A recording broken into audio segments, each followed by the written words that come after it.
মৰমৰ ছাত্ৰ-ছাত্ৰীসকল, আমি ইয়াৰ আগৰ ভিডিঅ'ত কুৱেশ্যন নম্বৰ 3 লৈকে অলৰেডি ডিছকাছ কৰিলোঁ। এতিয়া আমি কুৱেশ্যন নম্বৰ 4 লৈ যাম।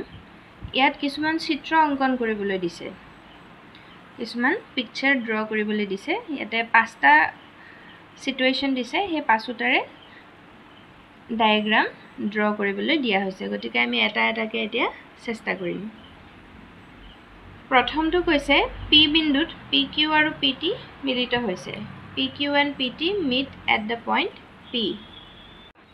এতিয়া আমি যদি চাওঁ, PQ ওপৰত যেটো সিম্বল আছে হেতুৱে এডাল ৰেখা বুজাইছে, লাইন বুজাইছে। ঠিক একে ধৰণে PTও এটা লাইন বুজাইছে আৰু দুইডাল লাইন P বিন্দুত লগ হৈছে, P বিন্দুত মিট কৰিছে। গতিকে এটো সিচুৱেশ্যন যদি আমি ড্ৰ কৰো, দুটা লাইন আঁকিব লাগিব।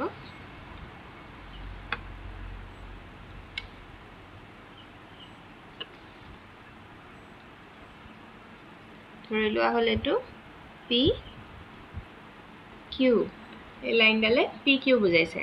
আকৌ আৰু এডাল লাইনৰ কথা কৈছে PT, গতিকে এই P বিন্দুটো সেমে থাকিব।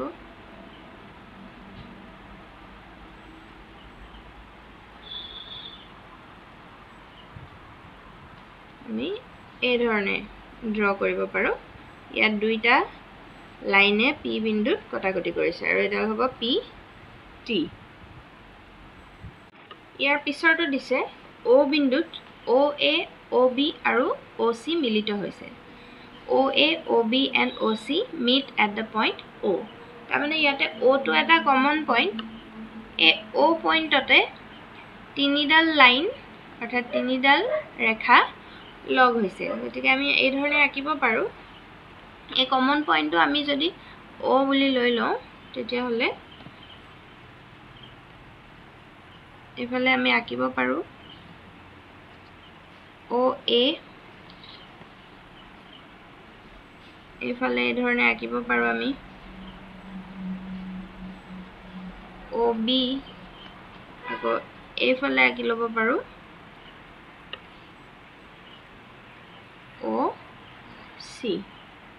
ইয়াত দেখা গৈছে OA, OB আৰু OC গোটেই কেইটা লাইনৰে মিটিং পইণ্টটো কি হৈছে, পইণ্ট অফ ইন্টাৰসেকশন, লগ লগা বিন্দুটো হৈছে O বিন্দু। ক্লিয়াৰ হৈছে সকলোৰে? নেক্সট C নম্বৰত কৈছে AB আৰু CD এ P বিন্দুত কটাকটি কৰিছে। AB and CD intersect at the point P. এতিয়া এবাৰ পইণ্ট অফ ইন্টাৰসেকশনৰ কথা হৈছে, মিলিত হৈছে বুলি কোৱা নাই, কটাকটি কৰাৰ কথা কৈছে। গতিকে আমি অকমান আগতকে বেলেগ ধৰণৰ হ'ব। চোৱা,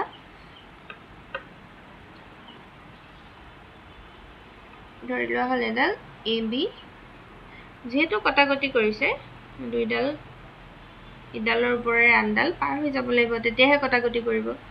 এই ধৰণে যদি আমি আকো, এডালৰ নাম দিও CD, তেতিয়া কি দেখা গৈছে, এই বিন্দুটোত দুইডাল ৰেখাই কটাকটি কৰিছে আৰু সেই বিন্দুটোৰ নাম আমাক দিছে পইণ্ট P। এই চিত্ৰটোৱে বুজাব যে AB and CD intersect at the point P. AB আৰু CD এ P বিন্দুত কটাকটি কৰিছে। ইয়াৰ নেক্সট কুৱেশ্যনটো কৈছে PQত A আৰু B বিন্দু দুটা আছে, কিন্তু C বিন্দুটো নাই।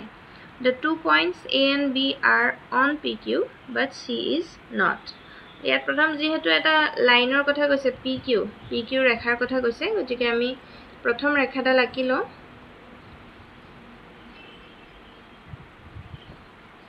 PQ ৰেখা, লাইন PQ। এটা কি কৈছে, ইয়াৰ ওপৰত দুটা পইণ্ট আছে A আৰু B। তো A আৰু B পইণ্ট দুটা আমি ইয়াতে দিম, যেহেতু লাইনডালৰ ওপৰত আছে বুলি আমাক কৈ দিছে। কিন্তু কি কৈছে, C টো লাইনডালৰ ওপৰত নাই, ৰেখাডালৰ ওপৰত C বিন্দুটো নাই। গতিকে আমি C বিন্দুটো এক্সট্ৰাকে দিম, লাইনডালৰ ওপৰত নাথাকাকে বেলেগ জায়গাত দিলে হ'ল। এতিয়া দেখা গৈছে A আৰু B PQ ৰ ওপৰত আছে। এতিয়া লাষ্টটো অৰ্থাৎ E টো কি কৈছে, L ৰেখাত A আৰু B বিন্দু দুটা আছে, কিন্তু O বিন্দুটো নাই। The 2 points A and B are on the line L, but the point O is not. ইয়াতো এডাল ৰেখাৰ কথা কৈছে, লাইনৰ কথা কৈছে L। গতিকে আমি এই ধৰণে আঁকি লওঁ L ৰেখা, L লাইন, এতিয়া ইয়াত দুটা বিন্দু আছে A আৰু B পইণ্ট দুটা L ৰ ওপৰত দিলো আৰু কি কৈছে O পইণ্টটো ইয়াৰ ওপৰত নাই O বিন্দুটো L ৰ ওপৰত নাই গতিকে আমি বেলেগ ক'বাত দি দিলে হ'ল এফালে দি দিলো ধৰা এবাৰ O এতিয়া এই O বিন্দুটো চোৱা এই ৰেখাডালৰ ওপৰত নাই ই বেলেগ কৈ আছে ক্লিয়াৰ হৈছে সকলোৰে